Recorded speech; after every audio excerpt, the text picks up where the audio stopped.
好戒煙啊！睇片前記得訂閱、俾讚、留言、分享俾朋友。記住開埋個鐘仔，每次有新片都可以第一時間通知你。我喺幾個月前呢，就大病，有咗 cancer。哦，啊，哇，所以清減咗。cancer。冇嘢啊嘛，好返啦。所以咧，嗱，你講啊。請問係邊一科嘅 cancer 咧？哇！你問得咁仔細，不過冇所謂，我又唔中意呃人嘅。肺啊 ，cancer 肺肺癌啊！哇！呢味嘢都哇喂嗱，以你即係美國通啦，係嘛？同美國嗰邊咁熟，咁有冇即刻揾架私人飛機過去美國嗰度睇啦？嗰邊啲醫療冇喎嗱。我喺香港睇嘅，咁我美國都有醫生，咁我問美國醫生我咁嘅情況，咁咪影益衰，佢哋喺香港睇啦，呢啲香港醫療好好噶，你無謂飛過嚟係嘛？香港可以，你香港我哋做到嘅，香港都可以做到，咁我咪喺香港睇咯，所以我冇離開過香港嘅。佢亦都講得啱，香港醫療好好，即係我已經好返㗎啦。何柱國今年2月喺光明頂透露自己患肺癌，同埋表明化療好辛苦，勸大家戒煙，仲同佢嘅死敵盧寵茂聯手勸人戒煙。大家好，又係我鍾志仁。今年3月，四叔李兆基仙遊，3個月後，另一位超級富豪人稱煙仔河嘅何柱國，亦都因肺癌逝世。在生時擁有想象唔到天文數字嘅財富。到兩腳一伸，又真係帶唔到入棺材。人好公平嘅，你有無限金錢，但係冇得買無限嘅時間。咦？不過有啲仲瞓緊醫院又唔俾佢走嘅，一直吊住條命仔嘅，算唔算買到時間呢？點都要簡單介紹下煙仔河生平。何柱國喺拔萃男書院畢業後，之後去咗米利堅留學。佢阿爺係人稱可伯嘅何英傑，最出名嘅慈善家。以前我仲有睇歡樂滿東華嘅時候，有個神秘人士總會捐多1倍善款，年少嘅我就覺得捐幾千萬，哇好勁喎！但係依家嘅我會諗呢啲錢係贖罪啊定扣稅用途呢？90年代，何英傑開始將業務交棒俾長孫何柱國。可伯退休後一直隱居香港煙草總部頂樓，深居簡出，得閒就喺天台淋下花。可伯喺2000年病逝。而何柱國就繼承咗當時估計超過200億港元遺產。同年何柱國收購咗柏寶集團。嗱，我都話個個有錢都要做大亨啦，有錢幾任性。柏寶前身係星島新聞集團有限公司，之後改名叫泛華科技集團有限公司。02年，泛華展開內部重組，獲得星島集團有限公司控股權。05年，泛華科技集團正式改名為星島新聞集團。何柱國一向聲大夾惡係人都知，唔知係咪咁嘅關係，星島內嘅人士都各有山頭，一樣好 Q 惡噶。而佢同情人羅麗莎嘅緋聞，以前有其他傳媒報道下都會俾何柱國告到甩褲噶，話佢惡真係冇人會反對。03年開始做全國政協常委，加埋傳媒理店在手，言論好惹火。2011年星島多篇報道特首競選，梁振英嘅大德梁可面臨清盤。煙仔可質疑佢嘅管治能力言論，當然梁振英唔係省油的燈，批評星島記者針對佢本人，同埋有動機抹黑佢。兩位之後召開記者會高調反駁，唔知係咪咁？往後冇得做特首嘅阿梁生仿效煙仔可，利用傳媒不停同唔妥佢嘅人駁火呢？哈哈哈！仲有21年大家仲係水深火熱動態清零嘅時候，煙仔可發表提到，如果林鄭競逐連任，佢會參選行政長官，幾堅啊！強調自己目的唔係為咗做特首，而係唔同意林鄭話自己建設多過破壞。哇！林鄭呢句難聽過粗口，而煙仔可話要揾個機會同佢辯論。當時喺自己旗下頭條日報同星島用全版刊篇幅發公開信，要求林鄭代全港僱主俾僱員2個月人工。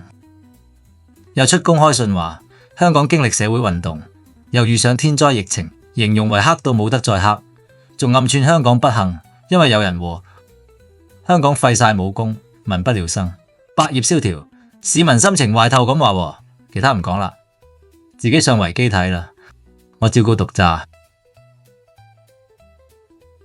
香煙呢個行業喺香港真係幾低調。何家嘅香港煙草有限公司係一家製造及銷售香煙嘅公司，50年代由何英傑創辦，之後代理多隻外國製造香煙品牌，包括好受歡迎嘅萬寶路等。以前星島員工係可以 book 何處國隻遊艇當員工福利嘅，隻遊艇仲叫做萬寶路，而何家就製造良友香煙。正所謂食良友，結交新朋友。1996年，香港煙草將萬寶路多隻香煙嘅代理權及良友香港產銷權賣晒俾美國最大嘅煙草公司 Philip Morris International。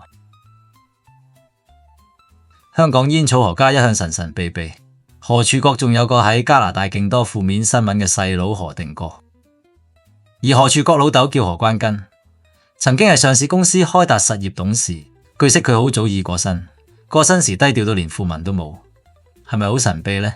唯一證明佢已過身係港大何金梅英獎學金嘅網頁以已故對何關根嚟形容，同埋2007年6月巴哈馬最高法院對何關根遺產管理作出申請嘅公告，佢寫嘅住處係1955年嘅香港渣甸山高士美道4號。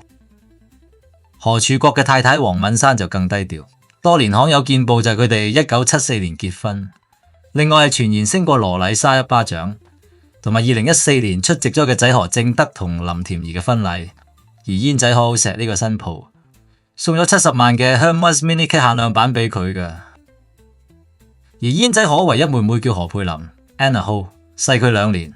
Anna 杜克大學攞咗得 MBA 後，婚後做咗美國人，曾經做過一家電腦圖像公司嘅副總裁，而家定居喺美國北卡羅來納州，過住低調平淡嘅生活。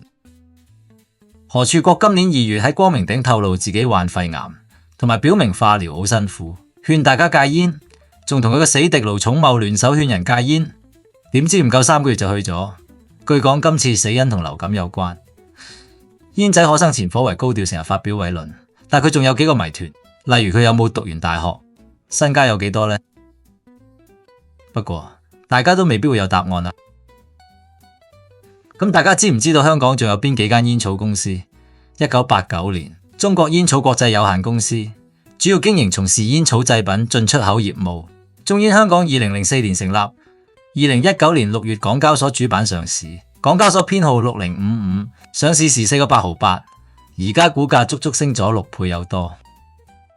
另一間1905年南洋兄弟煙草股份有限公司，一家總部位於香港嘅煙草商，係上海實業控股有限公司旗下嘅公司，最初生產白殼牌香煙，之後被英美煙草公司打擊下曾經執笠。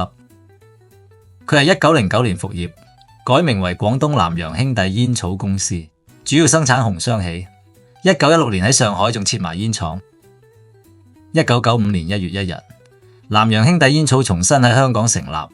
98年用8.8億港元將廠房由馬頭角搬到屯門，擴建新廠房，升級生產設備同管理系統。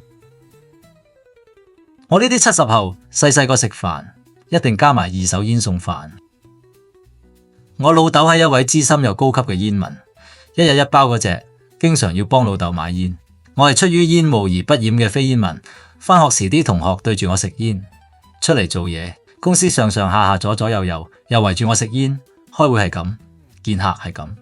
正所謂要喺煙霧找尋人生，返到屋企都會周身煙味。抵臭啲煙，唔知點解食煙，我都唔明點解。